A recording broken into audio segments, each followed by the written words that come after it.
to that interview. I don't think I ever heard you speak about that. That interview got took down. People want to know what happened. What you mean it got took down? People were saying that the 85 South interview with Charleston White was removed from YouTube.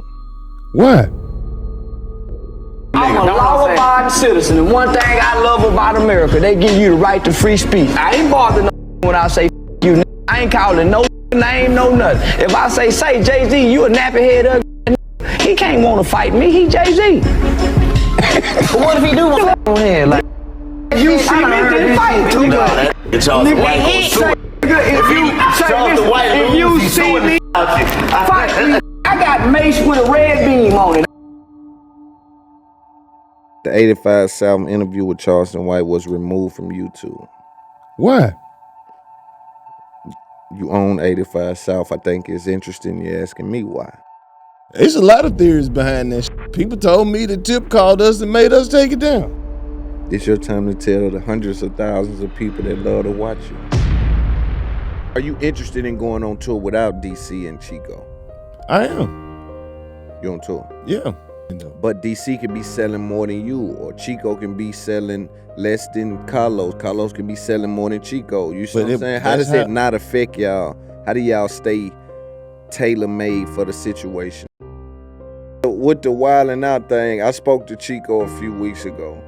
He talked to me about the like revenue sharing. Y'all take a big homie perspective on that. What lends itself to that? That's only a There's one a difference between subscription revenue and ad revenue, right? Bro, even without all that, they still straight. Yeah, but as a business, you have to sit down like you have people in your offices sitting down trying to figure out how to amplify your app, how to amplify your content. Subscriptions, the motherfuckers who they know who watch this shit on TV, who watch this shit on their phone, who got it on their computer, on their iPad. But this shit is one of the biggest companies in the world. So what I'm saying is, we don't even understand the scope of this shit. That's what Loon me to death. Salute, Loon. Yeah, exactly. It's my man, Loon. That's my man, too. Both Loons. Old Loon, new Loon, both Loons. Okay. Yeah, All ops must know it's up there and it's stuck there, nigga. When it's up there, man, it's stuck there. Shut up. And number 6, and that shit ain't even came out yet. It's the first day. They gonna think that this got some big numbers behind it, That ain't got nothing to do with what I'm saying. You just said that. I said the hard numbers, the demographics behind the scenes. Okay, when there's value to every viewer. There's an ad company that wants to sell something to every person that clicks on the 85 South podcast, Netflix show. You're looking at it in a small I'm scope. looking at it how Netflix looking at it. They're selling that data, bro. Wait a minute. Netflix, the whole company. Everybody's selling data around Wait a here, minute. bro. I'm trying to get you to even understand what Netflix is. It's the Netflix. This is where you watch all the movies at, right? Yeah. You think that it's just they got one Netflix deal? Do you understand they got ads against every movie on this mother? That's the point I'm making. This is $1 trillion company. Of course. So I'm telling you that, but take in mind, with it being $1 trillion company, every number counts. That's why on YouTube and things, you can't have fake views and certain things because they auditing this because they're selling ads against it. So what happens is Netflix is taking that hard data that they're telling you is useless. And it's unfortunate that you were this high in the business and thinking this data is useless when this data is so important. You're not even hearing what I'm saying. I'm listening. Go ahead. You're not hearing what I'm. How many motherfuckers have a Netflix account? First of all, plenty. Everybody. Do you think they give a what you watching on there, or they want you to have this account? Who? The company. Hell yeah. You think they give a what you watch? They don't. Right, I do. You can have a Netflix account and never watch nothing. You don't watch Netflix every day. I think there's extreme value in what is actually being watched on Netflix. I 100% think that the value of Netflix lives in the people that are actually watching. I do think the subscription amount. It's not, because if they gave if you watched it or not, this shit be free. No. It's not free. This shit is $20 right. a month, $25 a month. Yeah, and they ain't dead every month from a business perspective. So what I'm telling you is it's a game being played. They have a subscription model where people are paying the $20 a month. But if you're telling me that you think that the actual viewership of a company like Netflix is null and void, that's absurd, bro. Okay. All I'm saying is they sell ads against the viewership of that company, against the click-through rate. They don't sell ads just based on who's signed up. They sell ads versus the click-through rate. All right, Loon. It's way more complicated than that. I'm okay. Tell me, cause I'm in it. Tell me. I know you in it too. I don't have time. We would be here all day for me to have to try to break down how these people make all this money off of this shit. They don't give a if you watch this shit or not. Honestly, the numbers matter to motherfuckers who give a about numbers. The people who trying to buy some space. That's, it's different, and that's right? what I'm saying. And that's only that's the difference between subscription revenue and ad revenue, right? Bro, even without all that, they still straight. Yeah, but as a business, you have to sit down like you have people in your offices sitting down trying to figure out how to amplify your app, how to amplify your content, how to amplify your comedy on all different levels. And you're telling me that these sections of the business don't matter. I'm telling you, the viewership is where they sell the ads against, the same way that you guys do with your YouTube 85 South and with your audio with Black Effect. You sell ads against that audio and that video. No, man. Do you not understand how the world is working right now? Yeah, I do. Go ahead. Netflix is just like Google for movies. They got every movie in the motherfucking world. Every movie you could think of. I would argue damn YouTube near, is that.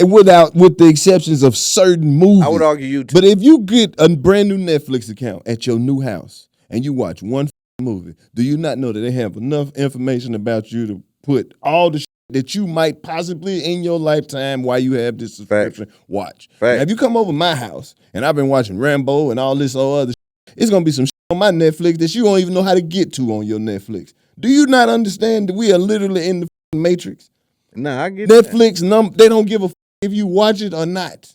If you don't have it, you're not going to be able to watch at this point. That's it. That's all I'm saying. And for you to say, oh, no, it's not just like, hey, it's not Walmart where you just walk in and they got it. These motherfuckers get money off owning the site, subscriptions, the motherfuckers they know who watch this shit on TV, who watch this shit on their phone, who got it on their computer, on their iPad. But this shit is one of the biggest companies in the world. So what I'm saying is we don't even understand the scope of this shit. Like, this is it. Like, this motherfucker is huge. It's that. Yeah, that is the new way that we're gonna have to watch movies from here on out. I know that. So they don't give they snuck that extra tier in with the ads. And so that's the thing. That's another generation of revenue. So they have a tier where you can have no ads. They have a tier where you can go, see. I'm gonna show you how good they are at business. Do you actually believe that they losing money? Of course not. That's all I'm saying. Of course not. You said that they in the red every quarter.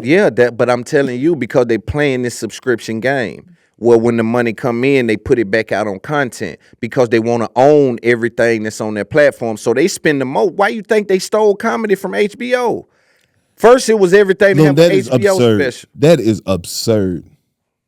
That is absurd. You don't think that they bullied the market and took comedy from HBO by offering comics absurd amount of money? No. Comedy Central and HBO, they took it from them. No. Okay, what's your argument against that? Because I'm a comedian. Okay, so tell me. Do you know that HBO can come and give me a deal right now and it still be the shit? I could have an HBO special still. HBO ain't went no right now I can argue. I believe that now. But for a moment, Netflix stole the market from them, bro. They took every comic and gave them high amounts of money to do specials on Netflix, bro. They turned it damn near into a comedian platform. I feel like I'm arguing with my uncle at the house on Thanksgiving. This information is dated and incorrect. Wow. It's not correct. I can't believe you said I'm dated. These people in the comments gonna say he's watch. They're gonna say, dude, the way that you he's bugging out. Putting this shit in a box, it just what sounds box crazy. I'm putting it in? You made it sound like HBO has turned into Lifetime. HBO still HBO. As far as comedy is concerned? Yes. Are you arguing as far as the market share is concerned that HBO is even existing as it pertains to comedy specials? Yes. Give me one HBO comedy special. Bro, you probably don't even realize how many comedy Give me specials one that you Netflix have comedy watched special. that are produced by HBO. That's not what. Give me one Netflix I don't comedy have special. to give you one. You watch Netflix. Dog, I'm telling you, how is as a this even an comedian in the argument? game, that Cat Williams did 5 HBO specials. I'm talking about present day, bro. Loon, Give you me not one about to run my pressure HBO. up. Give me one HBO special. Pull up the last. Give me one. Pull up the last special HBO. Hold on, before last you do HBO that, comedy special. Can you give me one Netflix off the top of your head? He just watched Dave Chappelle. Just Kevin one Hart Netflix did- special. Do it. Pull it up. No, I'm saying, dude, you got the phone and you off camera. Yeah, Just HBO. Pull up the last just HBO comedy anyone. special. Watch this. This shit ain't nothing compared to Netflix. Respectfully to HBO, bro. Man, you tripping. Yo. You are tripping, Lone. I can't believe you think a Netflix comedy special Netflix is came in and a bullied. Comedy Central special got the same effect. As a Netflix Yes, if you that nigga, it don't matter what platform you do it on. as far as, and I ain't even talking about the same effect. I'm talking about market share. Let's not move the goalpost. I said that as it pertains to comedy specials as a whole, Netflix took the market from HBO and Comedy Central. That's what I said. You said no. You said HBO right now is still in the race as it pertains to comedies. He can't, look how long it's taking. He ain't well equipped. I got it. He ain't well That's equipped. my boy. He kind of a few steps behind. I forgot. Hold on. I got you. Don't worry about it. I'm gonna show you. It's no way that you arguing this, dog. You arguing me just to argue me or something. No, I'm not. Can you believe this? Hey, yo, bro, can you believe he's arguing this or what? Be real, bro. There's no way you telling me HBO specials is like it's no way you telling me that Netflix didn't steal the market from HBO. Yes, I will. And you can't even name your last HBO special? I'm trying to find. I'm shifting through this. I'm just going through a list of comedians because like now they got a new wave of comedians, but HBO special is still the move. You must be trying to get one or something. No, going on. I'm just letting you know got it. One on the low. It never lost its value. You must got one on the low. It might never lost. Okay, its first of value. all, I hate this. I hate to do this, but do you understand one of the biggest comedy shows, not special shows, in comedy TV is the Larry David Curb Your Enthusiasm? Who produced that? I don't know. HBO? Thank you. Yeah. That's the shit I'm talking about. When Seinfeld come out and do his special and shit, it's some HBO shit. That's sitcoms, though. Okay, no. That's It's the stand-up comedy. Nah. All right, so we're gonna let the comments fight that out. Cause I Shit. believe that You HBO, believe. I'm a comedian. Yeah, and that's what's And I'm funny. letting you know that the HBO And I gotta special, respect that, 'cause you're a if comedian and HBO you my wanted nigga. to put the money behind the Nah, comedian, don't change it. Yes. Nah. Don't do me like that, Los. I You know got I'm to. high level. Don't do that. I to have me. to do it. You know I'm high You're level. not hearing me. You doing me wrong adding that sauce at the end, What? man. You know that ain't what we were talking about if they wanted to. The same way in Netflix, if Netflix can Netflix come just through with a going over $60 there million now. deal. This is giving they shit to Netflix but for kibbles and bits now. That's how they control the market. They went and gave Dave and all these other that big money, and now is running to try to say, yo, I'm on the same shit Dave no more, because they brought the audience there. The whole comedy audience is on Netflix. Nobody's checking for HBO saying that a new comedy special is out. Yo, you bugging out. You bugging out. All right, man. You bugging out. Okay. No way, Lon. No way. What else? All right. What else? Who do you like black comedy over white comedy? That's ridiculous. Absolutely not. I don't watch a lot of white comedy. You don't. I don't get it. So you do like black comedy over white comedy. Is that something you can't say or something? No, I just never even thought about it. I don't get a lot of the white people humor. So you enjoy our humor Sometimes I can laugh at white people, but not white people comedy. Right. Sometimes it'll hit me. Nobody. Yeah, it's a few that stand out. I got a few white people comedians. Do you think that black comedy translates better than white comedy? No, it doesn't. Why do you think not? Language barrier. Language barrier. I think it does. It depends on the crowd. I'm just saying from market share, like of the market, of the people that go to comedy shows, and the people that sell out tickets. Is white comedy bigger than black comedy? Yeah, because it's a bigger market. Like if that's the case. The entire market that we share, I would say because it's more like white comics selling more. You know what I mean? Yeah, because other races are more accepting of white people. Like they look at black comedy as like too harsh sometimes. It's too. But on the other side, people would argue that they look at us for their entertainment and to come laugh at us.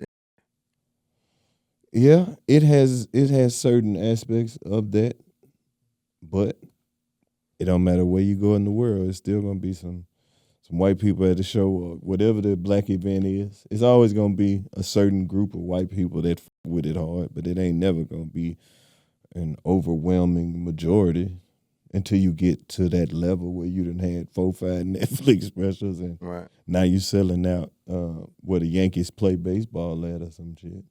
So if white comedy is better just as a whole, right? So if we say I wouldn't say better, it's just different. Not better. It got a bigger market. Sorry. Yeah. Because I don't want to use those words because it's not that kind of competition. We're talking about market share. Yeah. We're just looking at market share. So if white comedy has more market share than black comedy, what would be the reason behind that? Is you just think surely just volume? I just think or like you said, they're accepted more. The type of humor that white comedians do, they don't get too graphic about. You know what I mean? Yeah, some of them do. Not like black comedians. Yeah. You get what I'm saying? They can really just talk shit in a white people kind of way. You know what I'm saying? They don't even really have to use no harsh language for it to really just be like they just can talk the way they talk. Piece of shit.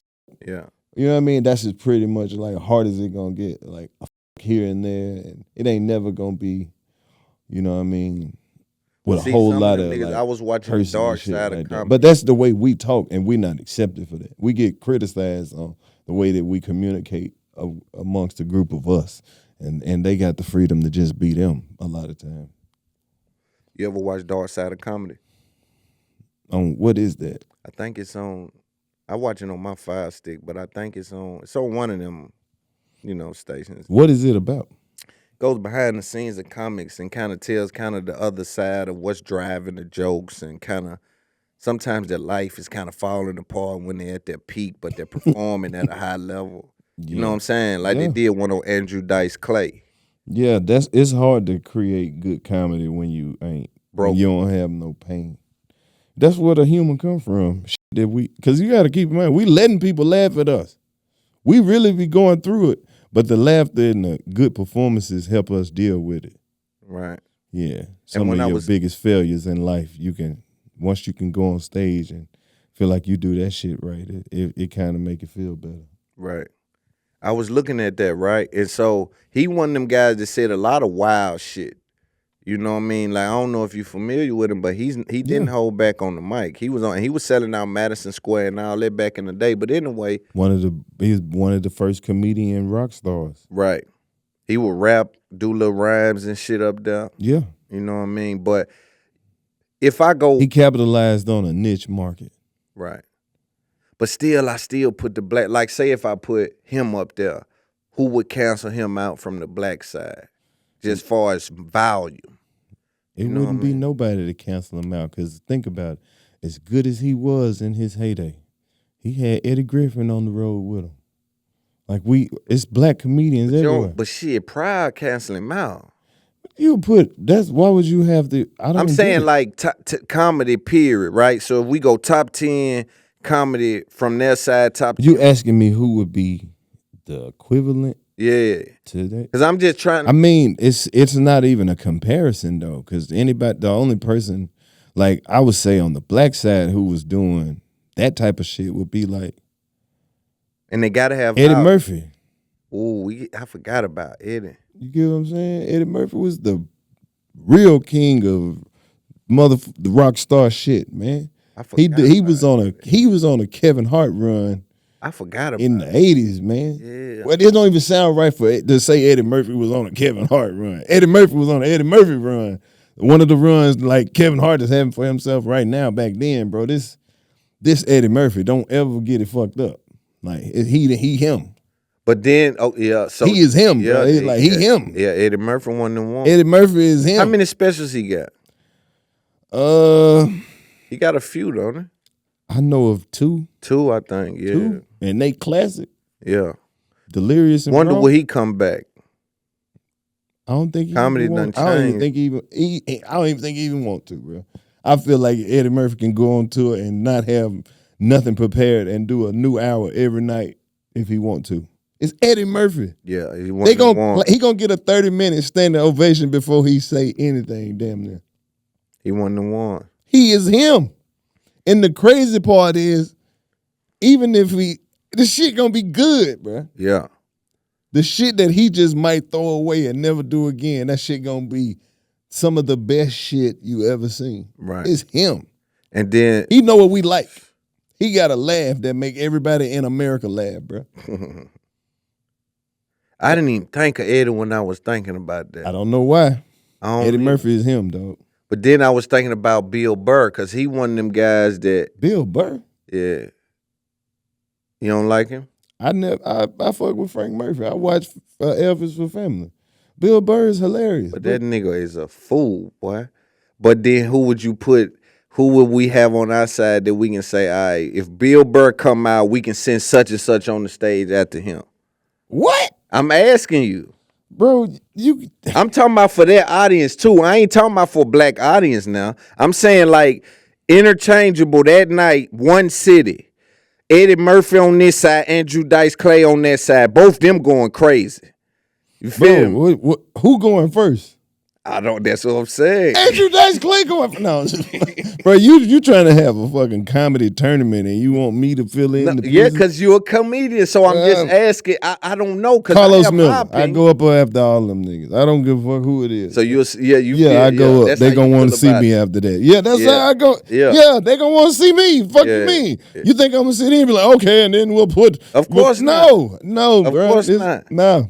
Just me. Anybody. Any question that you need a comedian, I'm only putting myself in there. That's just the way shit go. After all the shit that done happened this year, I don't even have no opinions on comedians no more. You don't, hey man, you say the wrong shit, now you in somebody interview.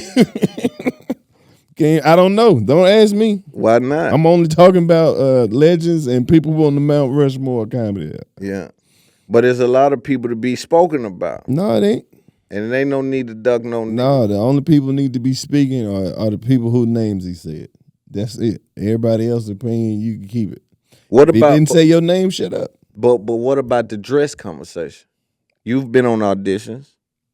You've been interested in... This is what I'm trying to get you to understand. Them niggas who wore them dresses, didn't nobody make them wear them. They wanted to do that. They read the script. They knew months before they wore a dress that they was gonna wear it. Ain't nobody sneak it up on them. They knew. They knew. They put the makeup on. They sat around set for hours. They knew what the fuck they was doing. That shit fucked up. That's what they wanted to do. What you're not hearing is how many times it was their idea. But is it their idea out of force? Nope. It's like, yo, I know for a fact if I come in and say, yo, I got a booking for you, I can slide in. Can I get an interview too, though? Nigga want to book you for $5,500, but when you there, you don't mind doing this interview for the podcast they got down there. Nigga throw shit in, but they leave with the good shit. This a movie, dog. I know, but sometimes it's, okay, let's talk about getting something greenlit.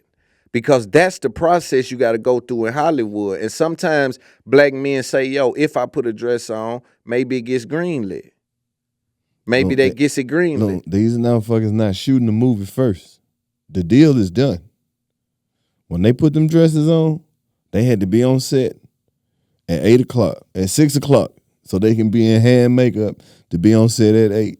They ate breakfast. They sat around in the trailer. Dang. They read over the script. They punched up the lines. They went and got their makeup done again. Dang. They knew what the fuck they was. They had a call sheet. Their agent called them and said, "Hey, we got this thing. Blah blah blah. This what they paying. You gotta come here. You gonna be staying." They knew what the fuck it was, dog. I agree with that. Hey man, I agree with that. But you don't have an opinion on the Cat Williams interview? why would I? He said he fucked with me. Yeah, but he shook comedy up, and then you have a relationship with Cat Williams and with Steve Harvey. But this is the thing about it. If you got on here and you were speaking about the people you had your personal experiences with, why would I have an opinion about it? I don't know who did you wrong. Or who made you know what I'm saying? I'm just saying for an example. Like, right. I don't know who made you. It's people in the podcast world that you might not fuck with for your own reason. Right. And if you got on here and you said your reasons for not fucking with them, that don't mean I gotta stop fucking with them. That don't mean that I had the same experience with them. That's just your experience. And I think that it was very personal who he had these experiences with. Was. And he got to tell his side of the story. It was. Whether people believe it or not, that's what he saw happen to him. That's what he felt all them years. That's what he said. And it wasn't no guessing. He said, such and such, he said they first and last name. He got this problem with these 5-6 people. Well, what about who you don't? Well, I like these motherfuckers. Salute to y'all, but these people I don't fuck with. That's it. You know what I'm talking about is the overarching conversations that was drew from the Cat Williams conversation, which was stuff like joke stealing. And have you been a victim of that? What's your opinion of joke stealing? Is that prevalent in comedy? And what steps of not being a victim of it? Bro, people steal everywhere. This motherfucker stealing French fries at McDonald's right now. They eat nuggets. They sneaking burgers. Motherfuckers stealing out of Walmart. In the industry, some shit gonna get stolen. That's it. And motherfuckers stole dope, guns, pistols, cars. No matter what industry you in, some shit gonna get stolen. I done been in the club tonight that comedians that ran other comedians out the club for doing a joke or saying some shit, or I done seen motherfuckers go on the road and literally use somebody else completely whole other shit. Some comedians have fought for that. Some people done got checked. Some people done had to walk off and have a conversation about it. Do you have to bend your values if you're a comedian? Like, do you have to see things like that and be non-reactive? Nah, man. Because you never know. Sometimes it be way more than just the joke. It be niggas who be around you for years, man, who know that's your shit. And Who done rode to the show with you, who done called you, who done came up and dapped you up. Man, that motherfucker, I love that. And then next thing you know, they doing it. You're like, hey, you don't remember you said that? Man, it didn't happen every kind of way. You seem zen now in your life. I done had niggas I done had niggas on my show do my joke before I went on stage. What show? Like on my show, on your like comedy show. Yeah, man. That's why I really stopped. Like I used to just use like local features and shit like that, but damn, that's what made me stop. Cause it's like, damn, even if they ain't stealing from me, they stealing from somebody's signature shit. You know what I'm saying? It's fucked up. But that's just one of them things where it's like nothing's new under the sun. And if some comedians feel like if you talk about the same topic, you stealing their joke. Why is this sensitivity around that? Because everybody trying to make it. And is it hard to craft these jokes? No, it's not that it's hard to craft. It's just some people get lazy. Some people just get around certain people and just like, oh, I can tweak that or I can flip that to the point where they wouldn't be able to recognize it. That's just how the shit go. I don't know. I don't think I can be involved with that. It seems like it's dog eat dog, man. It seems a little bit like they're overzealous because people, like you said, are trying to get out. But it feels like that people are saying, yo, and I talked about my wife and kids. And nigga, next thing I know, you talking about your wife and kids. Well, hold on. I was in the back of the comedy club one night, and the comedian on stage said, "Fellas, give it up for the ladies." Comedian in the back was like, "Man, this nigga up here doing my shit." That's a true story, man. I literally heard him say that. Hey. But think about it. Certain things, like certain ways that just like comedians just address people in the crowd, just to try to build a quick rapport. But they were like, "Hey, what's up, man? What's your name? Where you from, my boy? What you do?" Some comedians be like, "Oh, this nigga here, this is literally standard crowd work." You get what I'm saying? Right. You just want enough information for this person to build a quick rapport. And you know what I mean? Right. Some comedians will look at that like stealing. Right. Or if you come out and be like, "What's up, Atlanta?" You know what I mean? They be like, "Oh, this nigga think he think he got," you know what I'm saying? They be doing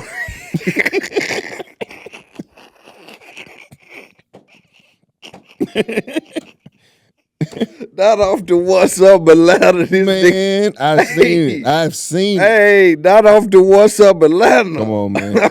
Ooh, boy, that's rough. That's rough right there. Off the what's up Atlanta, my nigga. Man, Holmes said man, that's fucked What's up, Atlanta, bro? I'm talking that about nigga think he's Steve Harvey. Exactly. And nigga, I mean, just the smallest little shit to trigger a comedian. Man, so I flew up here on Delta. Oh, this nigga finna do my shit. Here you go. What? It's very sensitive. With the wilding out thing, I spoke to Chico a few weeks ago. He talked to me about the revenue sharing. That's a very interesting conversation for me, and I thought about that as we had that conversation, and we talked more about it in the next part. But y'all take a big homie perspective on that. What lends itself to that?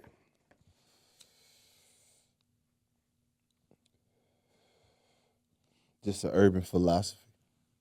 Everybody eats, B. Everybody eats. That's it. Shorty can't eat no books. I think, man, one of the things that separates you is because you've been able to build this thing outside of that. I think if that didn't happen, you may view that a little different. What, wilding out? No, just the revenue share perspective of it, because that's a very interesting thing, because you guys bring a lot to it. It's already a staple, but you guys in particular, you Fly and Chico, bring this to it. Like, y'all proved yourself outside of that market, right? And there's a value to be set on that y'all go back in there because part of it was built there. Y'all go back in there and say, you know what I mean? We're going to keep it real. It's just crazy that we all went to wilding out with pretty much the same goal. You know what I'm saying? Is to try to get to the next level. And who would ever think that that's the goal? And if we all get to that level, that we could still be partners, even on that level. Dope. Shit, we could do this shit together. Ain't nothing you can't do if we get to this next level. So that's pretty much the mindset behind it. Like, nigga, we ain't gotta do that shit, go out here and be stars by ourselves. Nigga, if we stars, it could be the Rat Pack. We can make that shit happen however we want to. And then once we start putting it together and it just started making more and more sense, and then splitting off and going to do the solo thing and still bringing something back to this. Bringing value. Or just, you know what I mean, just scraping that little you know what I mean? That's what made it go. And it sometimes it kills me. And back to that conversation about comics, right? And just ticket sales and putting Burr and Cat up there and fucking Eddie Murphy and all these guys and Dice Clay But see, that's the thing. It's so many that you could name. It's so like many Martin Lawrence. That's why blacks got so many. That's why I would argue that our comedy translate better. Because we got so many people that sits at the top of that comedy list. You got Richard Pryor, Eddie Murphy, Martin Lawrence, fucking Bernie Mac, Cat Williams, Steve Harvey, for all these people, like, you can go on and on. On the white side, I start to get lost when I go Andrew But you Dice. got to keep in mind it's so many of them over there, and they so big you don't even know. I know I be paying attention though, Like, and I like know Russell, they big. like Russell Peters. Yeah, I know him. All them big. Tom Segura big. All Yeah, them Bert dudes. Theo Kreischer. Vaughn, Bert And- Kreischer. and- Them guys and Matt are huge. Rife. Them guys are huge. But Matt Rife was on Wildin' Out with us for 5-6 Real. seasons.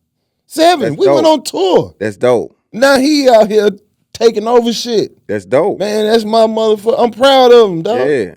I love love that You got shit. dudes like Andrew Schultz. Hell yeah. You see, you got Ron Bro, White. I did a podcast with Andrew Schultz back in the day at his mom and them crib.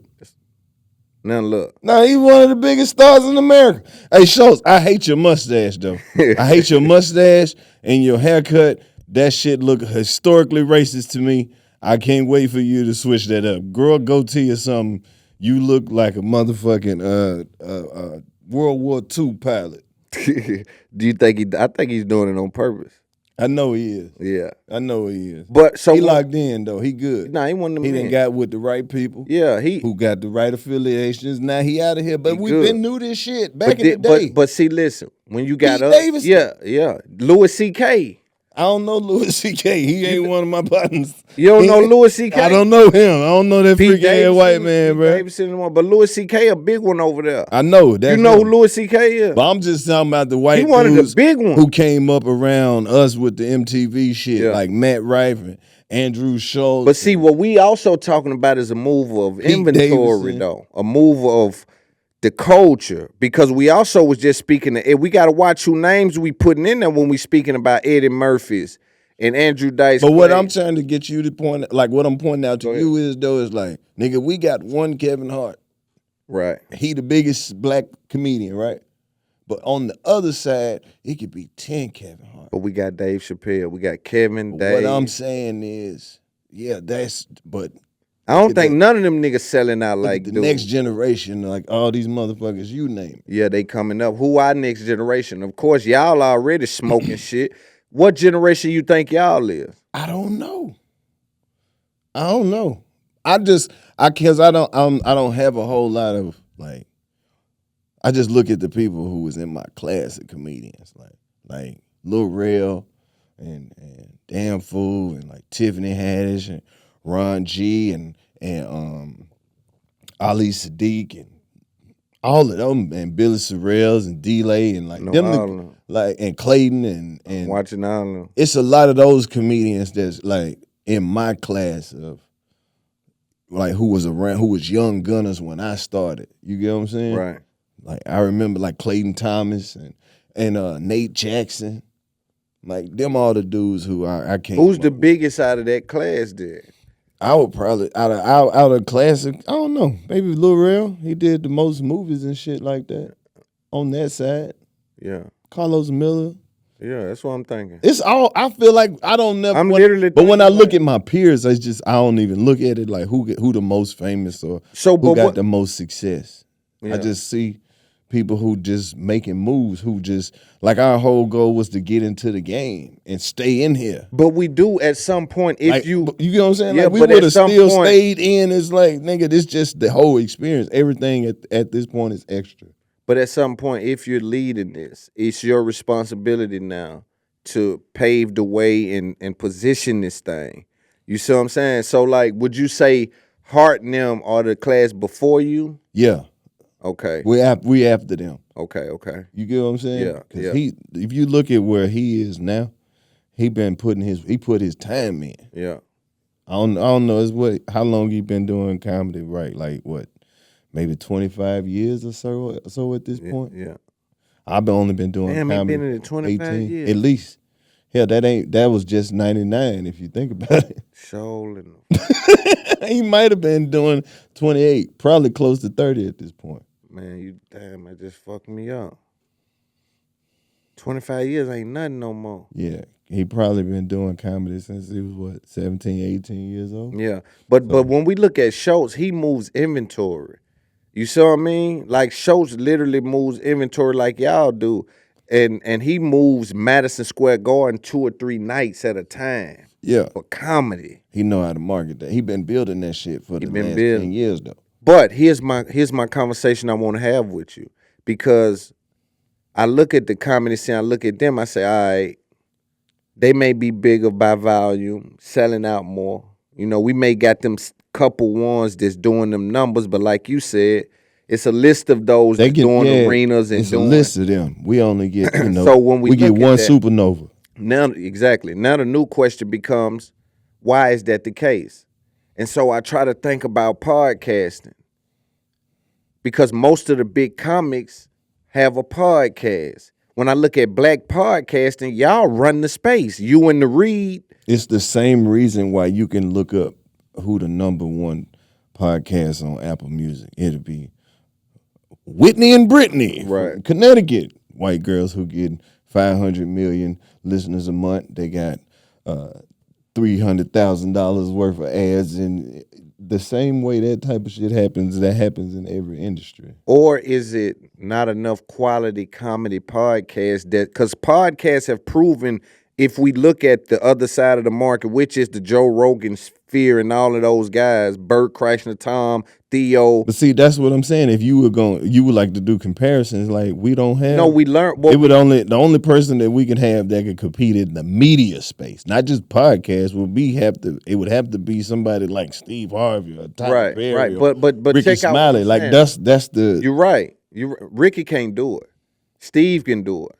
Steve might be the one. Steve, Kevin, those guys, if they really wanted to take it there, but it's rough. But this. But do you see how short the list of comedians that I had was to pick from? That's what I'm saying. Here's the game I'm trying to say, and I'm trying to have this conversation.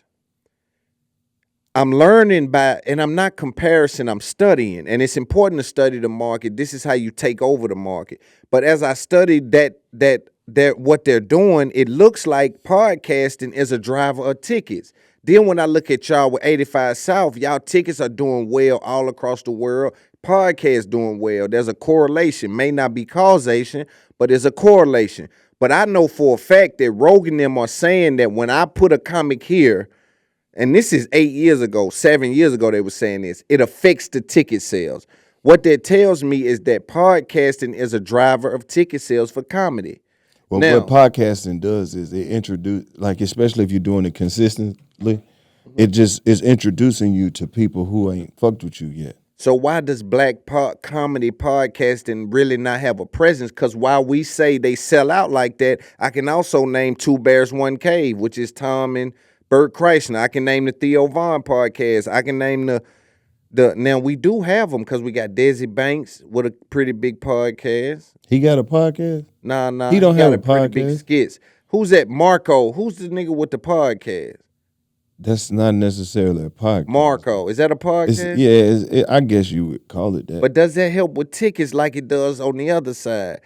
You know, I don't know if it translates to ticket sales. I don't know. I think you just have to be consistent with it online, so you can keep building these different markets up and people and build a need of people wanting to see you. Do you think the podcast build a demand that y'all do affect the ticket sales? Does it affect it? Of course it does. Why? Because people have been watching our podcast and then watching our live shows and then be like, oh, I fuck with one of these so hard, I gotta come to support the live show. Or it's still people who are fans of the podcast who ain't had the chance to come to a live show yet, but they've been hearing about it. Right. Or they've been coming since we first started, and they've been watching since we was in a little club, and now last time we was there, we was in the arena, and now they're like, I never miss one. Because I seen it from the inception. Right. It's always been like it for y'all. But we got black comedy podcasts. I don't want to say we don't. Like we got a lot. It just take a while before they. But y'all have a presence in the market. We've been doing it for 9 years though. It just take a while for it to catch on. Yeah, it's probably so many good podcasts out there that's done by black people that we ain't found yet. That's true. And it's some shit that we would never think that we would enjoy. It's a black dude and his wife somewhere got a show about cooking and being a good married couple that's gonna be our favorite shit in 2 years. Look at Tabitha Brown. That's facts. That lady make me happy. I don't know what it is about that lady, but when I see that lady on my timeline, I feel like that auntie. Like, I give her the same respect I give auntie. I be listening. She be like, hey there. And that's your bitch. And I fuck with it, and I love to see her, like, just take off. I love it. And that's what I'm saying. We it's so many of us that are built like that the world need to see. That's why you get to see all these TikToks of, like, the OGs and the uncles talking shit at the gas station. I love that. You get what I'm saying? Yeah. Like, but think about if these motherfuckers knew how to work social media. They'll be on. You get what I'm saying? Every one of them. Every one of them will be Do on. you understand that Charleston White break the internet every day? Yeah. But do you understand every hood got Every one. 5 or 6 of them? Every one. They got more outrageous opinions than Every him. one. What happened to that interview? I don't think I ever heard you speak about that. That interview got took down. People want to know what happened. What you mean it got took down? People were saying that the 85 South interview with Charleston White was removed from YouTube. Why? You own 85 South. I think it's interesting you're asking me why. I'm just saying why that happened. It's your time to tell the hundreds of thousands of people that love to watch you. Oh, I don't know. I don't explain myself to nobody. I don't know what happened.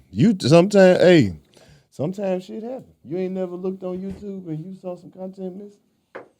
They ain't never took none of your shit down and didn't tell you what? That boy cooking, y'all. I'm just asking. Haven't they took some of your shit down before? That boy cooking, y'all. That's just how shit go. You know I love it when a nigga cook. I can't lie. I don't know. Must have said the wrong shit. I don't know. I guess. I don't know. So, You know how people steal your content and then try to report yours? What if that happened? That ain't never happened to you? Yeah, it didn't happen. Now, if I go on YouTube right now, it's a nigga saying that he owned the content, right? I mean, I see the interview pop up on my YouTube sometimes. I don't see it pop up on my page, though. Uh-oh. I don't know. There's a lot of theories behind that shit. People told me the Tip called us and made us take it down. Ain't nobody did no shit like that. Stop making up shit. I don't run YouTube. I don't know what shit. They might flag me smoking this blunt. I don't know what it could be anything. But that's the game, baby. It happened. Gotta respect it. It ain't me. Didn't they delete a whole bunch of Charleston White content off YouTube? I don't know. They did at one point. Did they? You didn't? Come on, man. They did. Now, how do you know? I mean, when all his social media pages and shit got banned, and they I do remember them taking You don't social remember that? media. So what make you think I had something to do with it? He said it. Thank you. Yeah. Thank you. Yeah, but sometimes the content world get crazy, man. I mean, I know it does. I just don't feel like I should have to explain it. It's so many things that could have happened. He had somebody sitting right there that recorded the whole show on the live stream as we were doing it. On the So live if they put it stream? on their page and then try to report my page and they say they got what's gonna happen? You don't know this. I'm not on here to teach y'all this media shit. I don't know. Ain't nobody did nothing. It wasn't what y'all thought it was. It wouldn't have shit to do with me. Like we just got in my feelings and deleted it. Come on, man. Make it make sense. And you still say his name. You still say like I don't he have shit. no beef with nigga.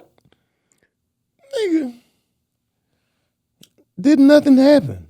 Ain't nobody said nothing about no shit like that. I can't even believe you entertain shit like that. Well, you know, I had to ask. Who I'ma be upset with? That motherfucker had millions of. I got that. Why would I not ask that? That motherfucker got. And you a shot call on this side. You know what I'm saying? Why would I not ask that? That's important. To ask. Got an app, bro. If you go on the app, you can pull up whatever 85 South show content you want. It's on now. It's It's on the app. If you get an app, Okay. you can just pull up whatever Okay. content you want to watch. It's Okay. just all you gotta do is just type Do a in little the name. research. Just do a little research. Right. I mean, there it go right there on the app. Sitting right there. Right there on the app. So what that tell you? Sitting right there. Get the app. Get the app. Channel 85. Channel 85. Just like that. You saw it on the app, I didn't you? just saw it on the app. Well, okay. It ain't in no private section or nothing. It's right there. plastered It popped on right the up. thing. So, and I think sometimes he be wanting to ask for clarification without just asking. Who? Charleston. Like, I think that was his way of trying to get y'all to, like, what happened? Like, you know what I mean? What you mean, what happened? Because he, you know, there was people pushing out saying that. Like, them nigga got a phone call because he was type shit, talking about Tip's son or something. You remember that shit? Marco took his shit down. It wasn't just y'all, so it felt like, but you saying YouTube said. Who is YouTube? I don't know. I don't know if that. You just saying plenty of shit happened. You don't know shit what coulda could have happened. I know it ain't. It's in the air. It's up there. It's up there. I don't know what the fuck happened. That's not my department. Shit. But you still champion them, so that ain't nothing. Yeah, that's what I'm saying. Why would some media? Yeah. Come on, man. Ain't no sense. Yeah. And I know you a consumer of this shit. So I know I know when you enjoy something, you really done put your time in, like, studying it, you know what I mean, to enjoy it.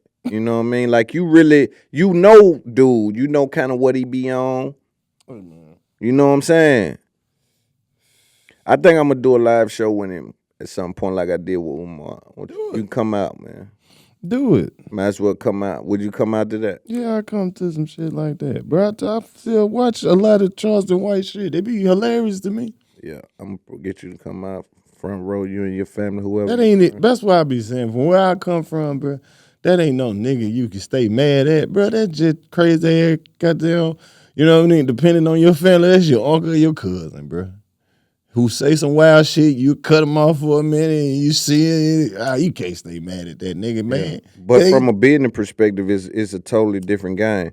I want to talk to you about that. Business is business. Business is business. I want to talk to you about that time in comedy where Ricky Smiley and Arnez J had a special needs character.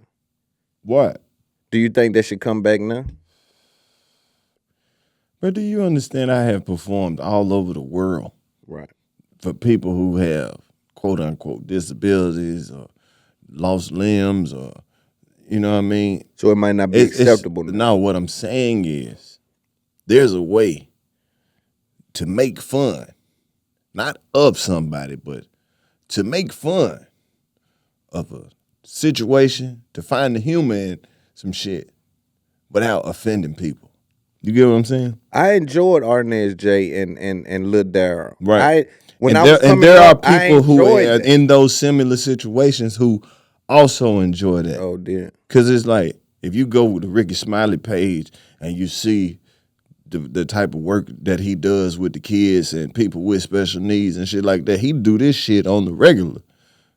So it's not like he's saying, hey, I'm making fun of these people. He's like, hey, this is what I saw. This how my cousin be. Yeah. And then if you can go to your page and you can see your real cousin on there and be like, get that goddamn camera in my face. It hit way different. Man, that when I was coming up, that I thoroughly enjoyed that comedy.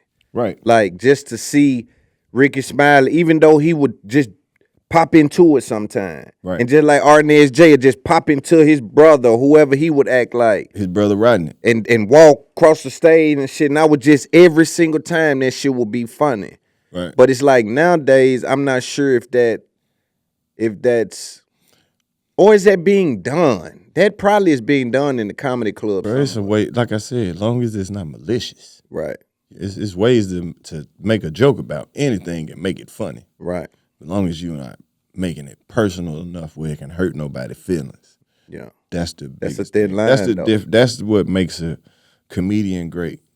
That's a thin line, though. To say shit without saying it, or to be able to joke about things that's not, you know, that people don't want to be joked about. Like, if you go back and listen to the old Robin Harris shit, he had Debo, Tiny in the audience. Yeah. And, you know, he was known for whooping niggas' ass for talking about his eye.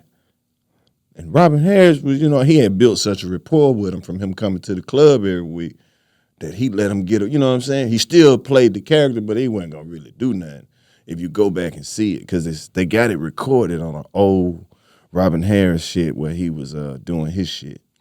Debo used to come to the club and fuck with him, man. Every so But often. see, that's the key thing, man.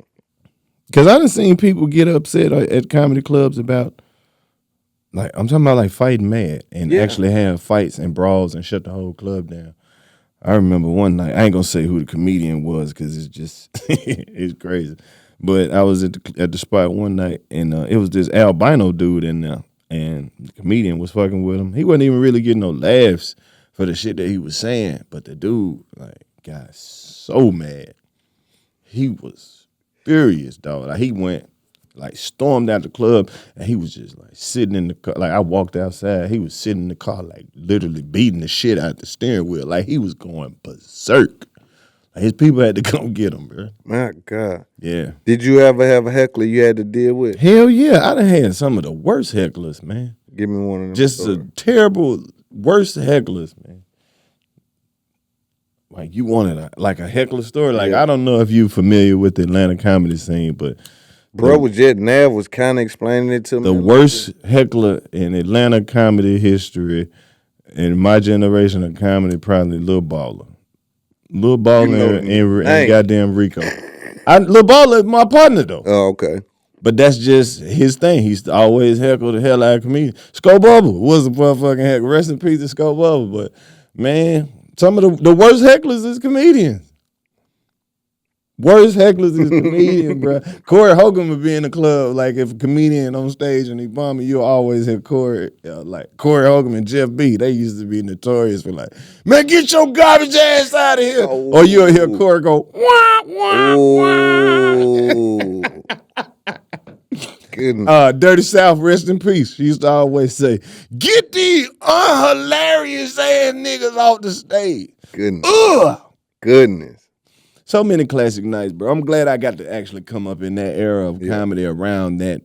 Is Corey first Holcomb from generation here too? of BET comedians. No, but in Atlanta, it's just it's a type hub. vibe, So yeah. all the comedians will come through the city back in those days and just do all the rooms and do all the clubs and just be here for a week or two, just running through all the spots, man. Doing everything from the poetry spot to, Uptown Comedy Corner. So it was always people in and out. Yeah. Yeah. Do you think what's the next phase for 85 South? Movies. We gonna really need to do a part 2 of the Netflix shit.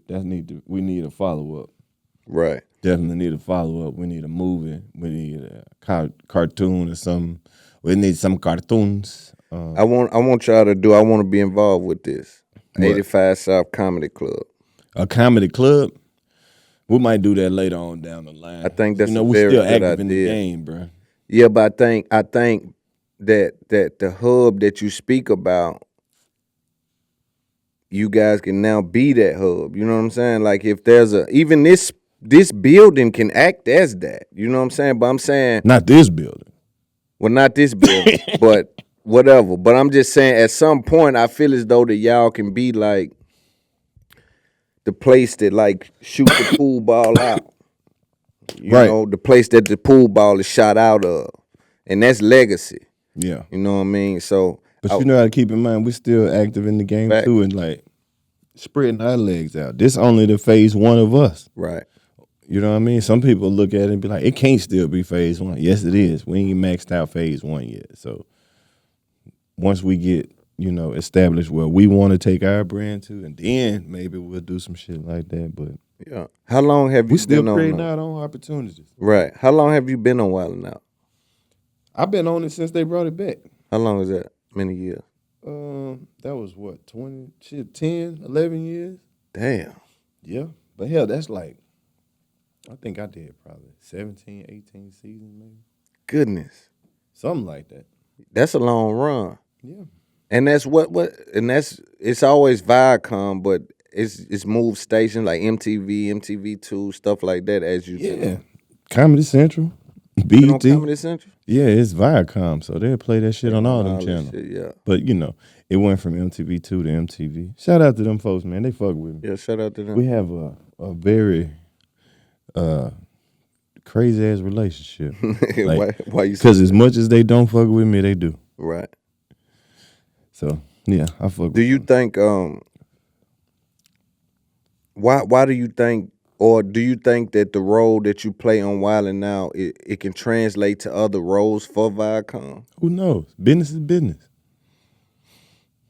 Have you ever been asked to audition for something through them? Because I mean, if you have a working relationship with them, it may be through Nick Cannon's company or whoever's company, but it's like at some point. I don't know if it's necessarily one of those things where it'd be like an audition. So unless it was something that they weren't familiar, they know pretty much what I do. They got all this tape, got hours and hours of tape on me. Right. They've seen me do shit. They know where my weapons are. For the most part, as much as you can use them on there. You know what I'm saying? But you're interested in acting outside of being in a comedy role? Yeah, I think that's the best shit for comedians. Comedians be the best actors.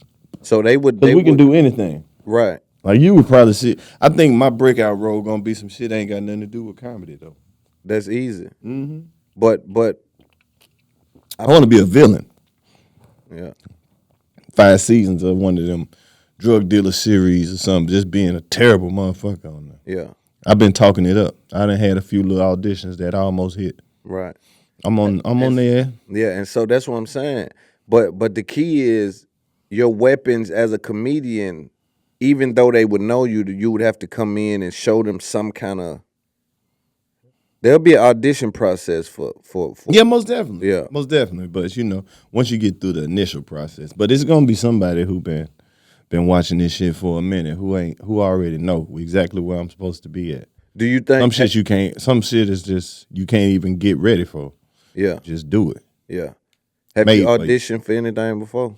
I auditioned for a lot of things. What was that like? It's kind of stressful. Yeah. Because you get used to the process of being placed or being picked. And then when you have to audition, you don't feel like you feel like you're being picked. Right. Sometimes you can be, I know, like bigger shit. Right. Of course, they want you to audition. They finna put a whole bunch of money behind you. Right. You gotta. But it's still a weird process. But some shit they really just know that they want you for specifically. Right. And I think those are some of the better opportunities for actors when you picked based off who they are, those who and what you are already. Yeah, because those auditions can get weird. But then you end up in, sometimes you'll try to end up in some shit that you wasn't even the right choice for. You ever hear about who was supposed to be who in a movie and you be like, what? How the fuck was that gonna work? Right. Yeah. Yeah, I don't like that. I don't like when niggas do that. Yeah, sometimes you just look up and be like, man, I'm glad that shit ain't work. The fuck? But yeah, but I think the process of auditioning is weird. It's like think of the niggas who tried to be in Ray. Man, like, can you imagine being a nigga who was right there behind Jamie Foxx in Ray? No. Nobody else could have did that shit. With. Yeah, it's over with. He smoked that. Right. You think Jamie, we need you to come in for one more audition. You think he'll be able to, his acting skills were affected by what happened to him? No. Yeah, no. What about his comedian skills? No, bro. No. We didn't even mention his name. Jamie Foxx, because he is in that nigga over there in the Hall of Fame. That nigga kind of got like his own little hallway swoop. Like if you was walking through a comedy museum, like that nigga got his own little swoop. It's just him. That motherfucker's amazing, bro. That nigga motherfucker, bro. For real. Sang in every act. That boy smoked everything. Exactly. And he went and conquered Hollywood. But he put the dress on. That just go to show you what. Even when he did that, he was what?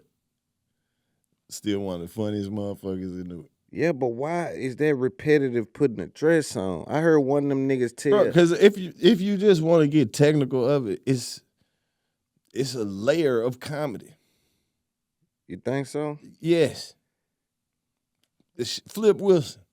Yeah, but why do it still? That's what year was that? Shit, this is the 70s.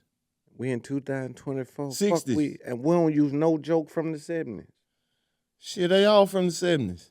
We use concepts from the 70s still. Man, I'm not defending the shit either way. All I'm saying is, man, it is what the fuck. That's what my mama say. The people who did it. She don't want me to wear no dress, of course, but she like. I highly doubt they would come in here and ask you to put a dress on. Yeah, of course not. I don't even know who created this monster of whoever the fuck they think is handing out dresses in everybody's size, man. You know what the fuck going on. They know who they want for that shit. Now, if these people done wrote this, If they came to you right now and said, we got a role for you in a dress. I can't do it. Yeah. I been went this long without it. I know it's something else coming for me. So that let me know that the motherfuckers who make movies got my number some kind of way. Now the wrong motherfuckers got my number, but now I know that the motherfuckers who making movies is getting my number some kind of way. All I gotta do is wait this shit out. But get what? This how crazy the game is. I was reading an article that the guy allegedly, because Pat McAfee is going through something with ESPN. So allegedly, the executive over at ESPN would tell Stuart Scott that he cannot say booyah. He doesn't think that translates well, right? He would. Now, what I'm trying to get you to understand is it be unreasonable expectations. There's another dude, Jeff Van Gundy. He used to call the games. The man told him that when they flash on you, I need to see your hands together on camera. I don't like when your hands are, out. Then he told him cut his mustache. What is this happening at? ESPN. So what I'm saying is, I don't think it'll start at the dress. I think they bring unreasonable shit to see if you are being like, hey, cut your mustache. That right, all that right there, cut all that. Now, sometimes that's the role. That's what happened. That's what I'm saying. But sometimes I think they blur those lines. Where it's like, is this still for the role? It's like, is this? Hey, man, this is what I'm trying to get you to understand is when those people go in there and they do that shit that's embarrassing or condescending, whatever the fuck it is, weird, whatever it is they doing, they know what the fuck they doing. And they agreed to that. They not sneaking that shit up on nobody. But for opportunity, sometimes nigga go for shit for opportunity. But think about how freaky this fucking game is now. Think of how crazy the world is. Up. They literally got niggas out here who wear dresses every day, and they actors too. And they don't give no fuck about that shit. You think they ain't gonna call them first?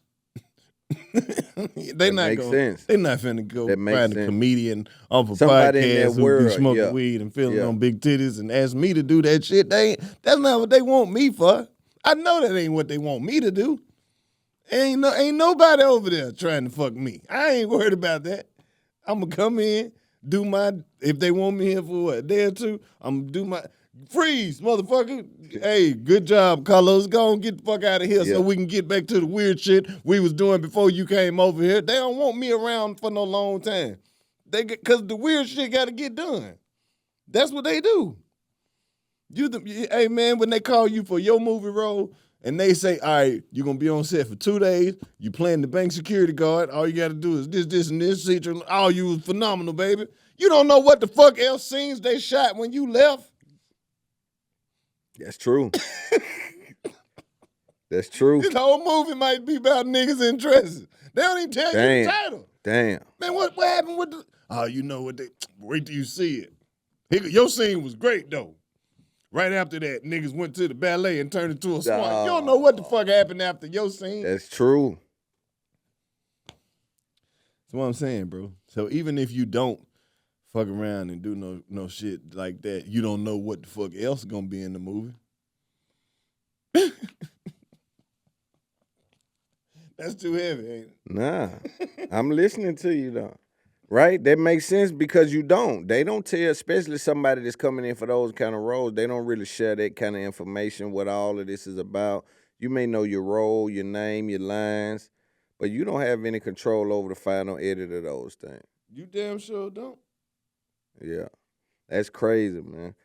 I'll talk to you about this and then we'll close this out, man. I think did you listen to Young Dolph? Most definitely.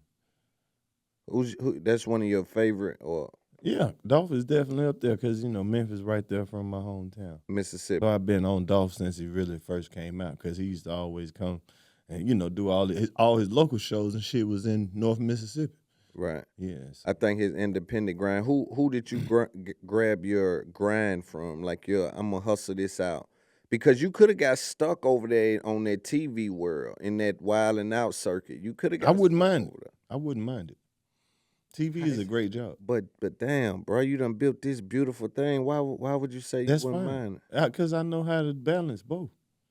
That's a beautiful to have that kind of perspective on life. Yeah. I think greed causes us to react different. It causes like me to say, damn, bro, with all you've gained, you can look back and say, if I never got none of that, I'll be fine just over there.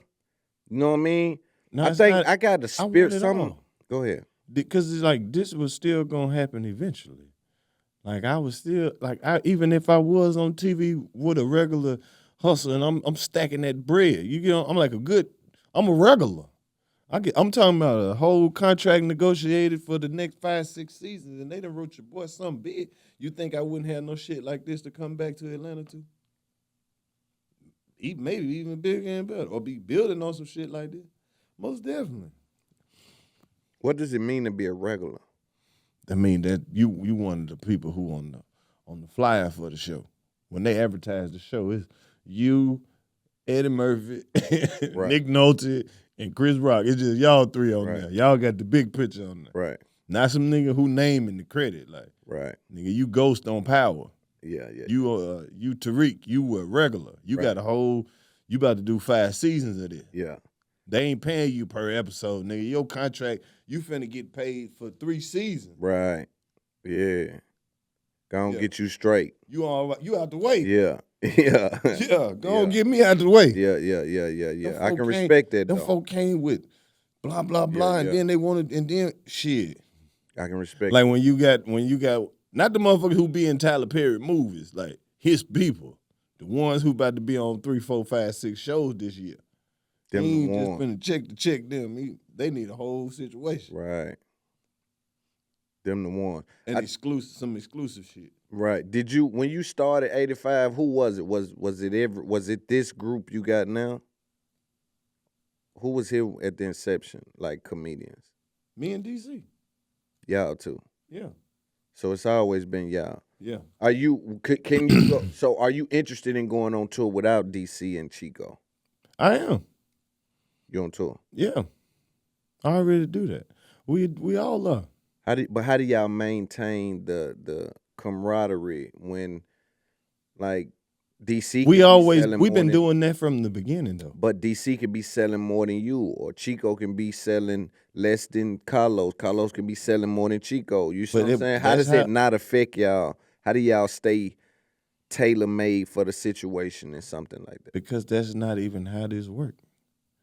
You get what I'm saying? Yeah. Like I don't even know how you answer that because that's never been the case. Well, because I've seen so many groups. Like if we grew up in hip hop, we very rarely. I don't know one group we saw make it to the end without breaking up at one point. That's why I celebrate y'all so much. But that's what I'm saying. It never can be that. I hope not. When we started this, I have a show on Friday. Chico got a show on Friday. DC got a show on Friday. I'm in Chicago. He in Detroit. But Sunday we got a show. We gonna all come from where we came from To come together. Exactly. But at some point, what if they may have to, and you guys got to be prepared to have that conversation at some point if that happens. But there may be a plucking of one of y'all out of that to he may be a little more busier than the other two. And you got to be, that can't affect the relationship. And although that sounds easy, it is. we grew up in hip hop where we saw each and every one of the groups fall victim to some kind of hate inception. You see what I'm saying? That's what I'm saying. Comparison. We was already ourselves before that. We didn't I mean, what would be the cause of the breakup? Not a breakup. I don't even want to say a breakup because No, it's just I don't even the resentment of the feelings of resentment, right? Because again, we're human beings. We've saw in hip hop, G Units broke up. Like Murder Inc.'s broke. Everything that we've saw, every group, name me a group that stood 3-6 broke up. Everybody's broken up at some point, and we've looked at them and that G Units broke up. Fucking the Locks have fell out before. Like, you see what I'm saying? It's like we've looked at these situations and said, damn, man, how do we stick together? That's why I celebrate y'all on platforms y'all don't even know about. Well, I mean, I don't even know. I be like, yo, them dudes, they are able to get money together, get money separate, put shit together, how do they do that? That's love. I can appreciate That's that. what it is that, bro, we really, first of all, we fans of each other. Right. Then we done been through so much shit together. It's like, we real life family. You get what I'm saying, bro? Like, and then we all men of faith. Ain't nobody trying to do nothing to fuck nobody over. Keep it grounded. Ain't nobody trying to The fuck nobody. faith Like, keep it grounded. I want for my brother what I want for myself. Oh, God. That's it. Yeah. I would celebrate Chico and DC the same way. But they success is, I'm a fan of your success. This the shit that we sit around and talk about. This moment. Your moment, what's your moment look like for you? Oh, that's when you, okay. So when you get to this point, then okay, that's a goal. All right, bet. Oh, nigga, this would, oh, my boy, my nigga, I'm so, boy, you don't believe, like, because it's like by the time the world hear this shit, we already done discussed it. Right. We already done celebrated for each other. Right. Who you think I'm going to call first with the good news? Exactly. When them people call me with the 5-6 season, oh, my nigga, guess what? Yeah, they just hit me. You know, I'm finna do this.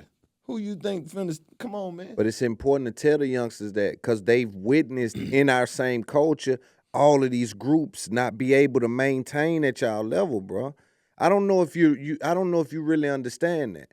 But you're a fan of hip hop, and somebody Google it. Name me one group that stayed together. And together. now look at the aftermath of this.